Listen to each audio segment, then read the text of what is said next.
Due to anthropogenic climate change, we are seeing physical transformations across planet Earth. When analyzing the effects from this shift, salmonids in the northern Pacific are increasingly becoming a topic of discussion. In particular, the Chinook, coho, pink, chum, and sockeye species are at risk due to their changing environment.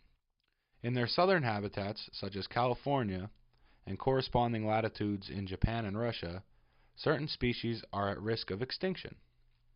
An increase in global temperatures cause for a loss of ice and snow melts, which disrupt river flows, raise water temperatures, alter breeding patterns, introduce new disease, and induce physiological stress.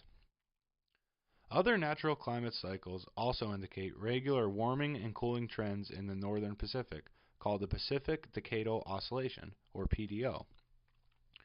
When the PDO is on the cold cycle, the southern coasts such as Washington, Oregon, and California become more favorable for salmonids.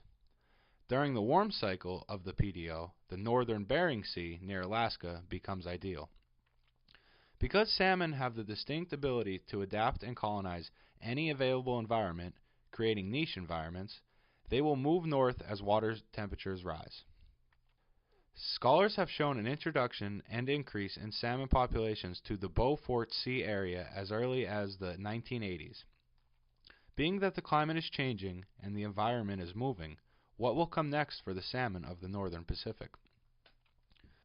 Salmon have always been an important source of food and a totemic value for native cultures around the northern Pacific. This is why multiple groups of people have practiced sustainable fishing by taking less than half of any available run.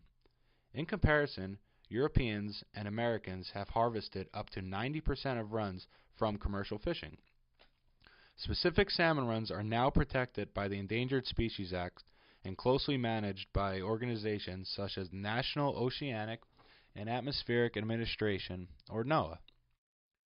With the likelihood of an increase in salmon populations in the Arctic, NOAA implemented a fisheries management plan which prohibits commercial fishing in Arctic waters until more information is available to support sustainable fisheries management.